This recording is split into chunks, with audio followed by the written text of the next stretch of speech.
We provide you the platform to turn your dreams into reality. Give wings to your aspirations with KR Mangalam University.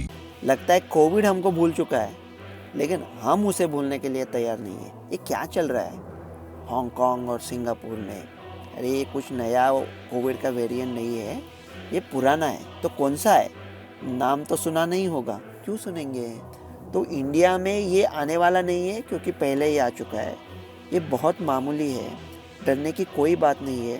Hospitalisation नहीं बढ़ेंगे, social distancing का कोई फ़ायदा नहीं है, mask का कुछ फ़ायदा नहीं है। अगर होता है तो दवाई अवेलेबल है, बाकी कुछ करना ज़रूरी नहीं है। उफ़ तबस्सुम हल्का हल्का, हाय वो भीगी भीगी पलके, वक्ते रुखसत उन पे गरा था, लम्हाए रुखसत हमसे ज़्यादा। लगता है कोविड हमको भूल चुका है, लेकिन हम उसे भूलने के लिए तैयार नहीं है। ये क्या चल रहा है हांगकांग और सिंगापुर में? अरे ये कुछ नया कोविड का वेरिएंट नहीं है, ये पुराना है। तो कौन सा है? नाम तो सुना नहीं होगा, क्यों सुनेंगे? कुछ सुनने की ज़रूरत ही नहीं है, पता करने की ज़रूरत ही नहीं है। इसका वेरिएंट का नाम है XDV, लेकिन वो जो ओमिक्रॉन सब लिनिएज है उसका JN.1 याद है?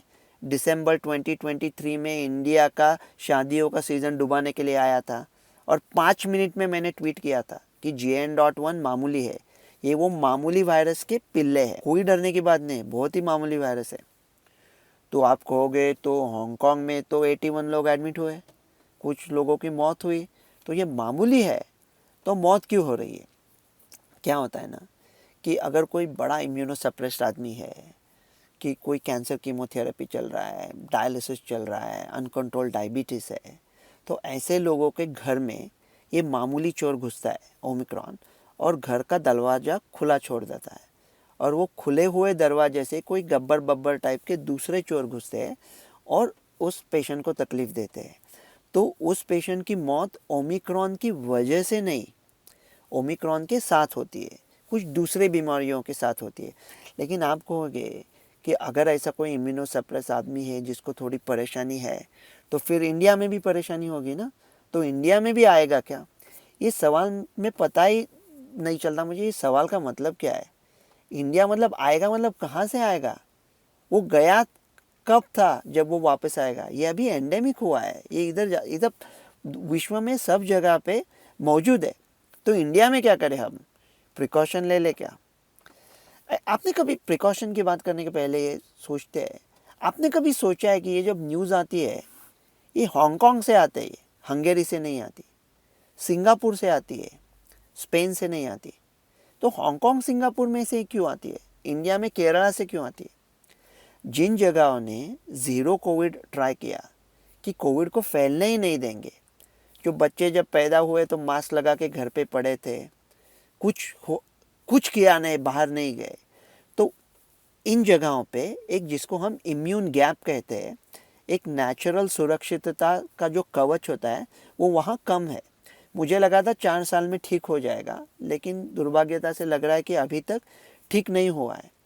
तो जो भगवान ने प्रदान की हुई नैसर्गिक इम्यूनिटी होती है, जिसे हम बरकरार रखते हैं छोटे छोटे इन्फेक्शन की वजह से, जिसके साथ हम ये सीखते हैं कि लड़ते कैसे इन्फेक्शन से, उस नेचुरल प्रतिकार शक्ति के साथ सिंगापुर और हांगकांग में खिलवाड़ हुआ था, इसीलिए वहाँ प्रॉब्लम आ रहा है। और भारत में सॉल्यूशन क्या है हमारा? कि सिंगापुर हांगकांग में प्रॉब्लम आ रहा है क्योंकि उन्होंने ज़्यादा प्रिकॉशन लिए, और हमारा सॉल्यूशन क्या है कि प्रिकॉशन ले लें। ये क्या बात हुई? प्रिकॉशन की कोई ज़रूरी नहीं है, ये वैद्यकीय सलाह नहीं है, दोस्त की हैसियत से कह रहा हूँ कि उससे कोई फ़र्क नहीं पड़ता। अब बात करेंगे मास्क की। क्या मास्क पहन के कुछ फ़ायदा होगा? ओरिजिनल कोविड था, उसे हम रोक नहीं पाए थे मास्क पहन के। ये जो ओमिक्रॉन के पिल्ले हैं वो उससे 300-400 गुना ज़्यादा संसर्गजन्य है। कभी कभी ये समझने में भी अकल लगती है कि हम क्या कर सकते हैं, क्या नहीं कर सकते। मास्क पहन के कुछ फ़ायदा नहीं, उसे ओमिक्रॉन को नहीं रोक सकते। मास्क पहनने से पोल्यूशन से बच सकते हैं, किसी दूसरे फ्लू से बच सकते हैं, लेकिन अगर भगवान ये चाहता हम मास्क पहने तो मास्क डाल के ही भेजता था ना, न मुंह छुपा के जियो, न सर झुका के जियो। लेकिन अगर कोई इम्यूनोसप्रेस आदमी है जो मास्क पहनना चाहता है तो उसका मजाक ना उड़ाए। अगर वो आपको प्यार से दरख्वास्त करता है कि आप भी उसके साथ मास्क पहन लें, उसके जब आसपास हो तो उसमें कोई हर्ज नहीं है, लेकिन उससे कुछ फ़ायदा भी नहीं है, ये झूठी तसल्ली है। दूसरा, हाथ धोए क्या? अरे हाथ सरफेस से कोरोना का ट्रांसमिशन नहीं होता, बाकी के डिसीज़ कम हो सकते हैं, लेकिन अभी प्रैक्टिकल भी होना चाहिए ना। बम्बई में करोड़ों लोग लोकल से जाते हैं, दिल्ली में लाखों लोग जाते हैं बस से, वो कहाँ हाथ धोएंगे 15 सेकंड, कहाँ से साबुन लाएंगे? और हमारा इम्यूनिटी तो ऐसा ही बरकरार होता है। और ये सैनिटाइज़र वाले लोग होते हैं ना, ये ऐसे लोगों को तकलीफ देते हैं ना, रंग का भंग कर देते हैं चकाचक। मतलब किसी शादी में जाके आपके पास सैनिटाइज़र है क्या? सैनिटाइज़र से कुछ फ़ायदा नहीं है। तो सोशल डिस्टेंसिंग बनाए क्या? सोशल डिस्टेंसिंग कैसे चलेगा इंडिया में? और अगर इंडिया में त्यौहार नहीं है, गर्दी नहीं है, भीड़ नहीं है, तो फिर इंडिया का इंडियापन क्या रह गया? उसमें क्या मज़ा है? ये जीना भी क्या जीना है लल्लू?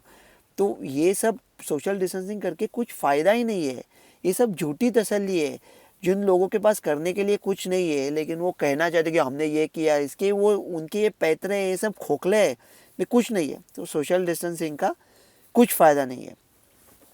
तो अगर कोई इम्यूनोसप्रेस्ड पेशेंट है, वो डर रहा है, तो क्या टीके लगा सकते हैं? तभी इंडिया के कुछ बड़े नए आउटलेट में अमेरिका का कॉपी पेस्ट करके डाल रहे थे कि ये टीके के बूस्टर ले लो। देखो, अभी एक मैं थोड़ी अवैज्ञानिक बात कह रहा हूँ कि क्योंकि मेरा तजुर्बा है, वो कोविशील्ड पे बड़े रूमर्स आए थे ना, ये वो। अगर कोविशील्ड से कुछ होना था तो आपको वो पहले डोज के 3 हफ्ते बाद हो जाता, तब नहीं हुआ है तो अब नहीं होगा। भारत के सीनियर लोग जिन्होंने मुझे पढ़ाया, उन लोगों ने जो कोविशील्ड के टीके लिए हैं, कोविशील्ड अभी मेरे ख्याल में विश्व की सबसे बेहतरीन वैक्सीन निकली है रेट्रोस्पेक्ट में। वो आपको सीरियस डिसीज से बहुत अच्छी तरह से बचाएगी।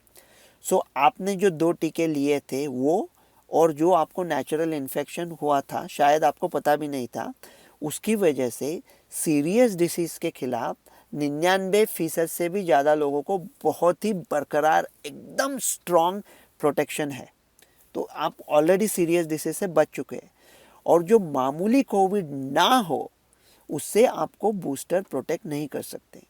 अभी अमेरिकन गवर्नमेंट ने कल स्टेटमेंट डाला था कि अगर एक 52 ईयर ओल्ड महिला है जिसने 6 टीके लिए हैं और जिसको 5 बार कोविड हुआ है और वो हेल्दी है, उसको अभी आप बूस्टर दे के क्या करोगे? मैं वैक्सीन के खिलाफ नहीं कह रहा हूँ, मैं सिर्फ इतना कह रहा हूँ कि बूस्टर लेके आपको कोई फ़ायदा नहीं है अगर आप अमेरिका में रहते हो तो।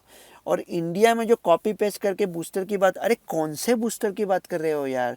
कोई पूछता है, कोई सवाल ही नहीं खड़ा करता इंडिया में। वो जो ओरिजिनल कोविड के अगेंस्ट वैक्सीन बने थे, वो वैक्सीन भी बदलने पड़ेंगे ना। ओमिक्रॉन एडजस्टेड वैक्सीन लगते हैं, वो इंडिया में अवेलेबल नहीं है। तो अवेलेबल नहीं है तो उसकी बात कैसे कर सकते हैं?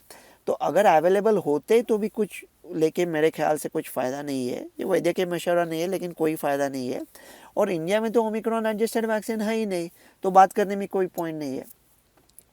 तो अगर किसी इम्यूनोसप्रेस आदमी है और उसको डर लग रहा है कि उसको अगर हो गया कोविड, तो क्या कर सकता है?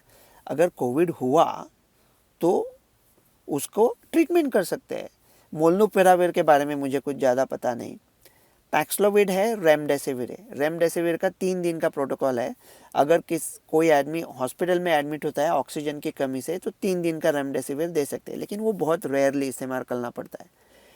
निर्माट्रेलविर करके दवा है जिसको पैक्सलोविड बोलते हैं अमेरिका में, वो इंडिया में अभी जेनेरिक आ चुका है। कई उसके ब्रांड है, 5,000 तक कीमत होती है। अगर लेना है तो जल्दी ले ले, ऑक्सीजन कम होने के पहले ले ले। वैसा ओमिक्रॉन यहाँ ही रहता है, फेफड़ों में नहीं जाता, ऑक्सीजन नहीं कम होता उससे। तो जितना जल्दी हो सके आप पैक्सलोविड ले सकते हो। तो आप ये खरीद के रख सकते हो अगर कोई इम्यूनोसप्रेस्ड हो। तो टेस्टिंग करे क्या? मैं तो जनरली कहता हूँ कि अगर कुछ फ़र्क नहीं पड़ता तो टेस्टिंग क्यों करे, लेकिन अगर आप इम्यूनोसप्रेस्ड हो और आप डेफिनेटली पैक्सलोविड लेने वाले हो तो टेस्टिंग करें, और फिर पैक्सलोविड जितना जल्दी हो सके ले लो। 5,000 तक कीमत है उसका, वो अभी भी चलता है। पहले क्या होता था ना, हम सब लोगों में पैक्सलोविड देते थे क्योंकि हमें लगता था ये मामूली कोविड है तो भी लंबा कोविड, लॉन्ग कोविड करेगा। अभी ऐसा ध्यान में आया है कि ये जो मामूली कोविड है वो लंबा कोविड भी नहीं करता। तो यंग लोगों को जिनको रिस्क फैक्टर नहीं है उनको पैक्सलोविड लेने में कोई दिलचस्पी नहीं है, क्योंकि पैक्सलोविड के भी साइड इफ़ेक्ट्स है। अगर कोई ऐसा आदमी है वो कहता है मुझे कोविड होना ही नहीं चाहिए, तो कैसा कर सकते हैं? वैक्सीन तो नहीं दे सकते, क्योंकि वैक्सीन अभी चलेंगे नहीं मामूली खिलाफ, कोविड के खिलाफ ना हो इसलिए।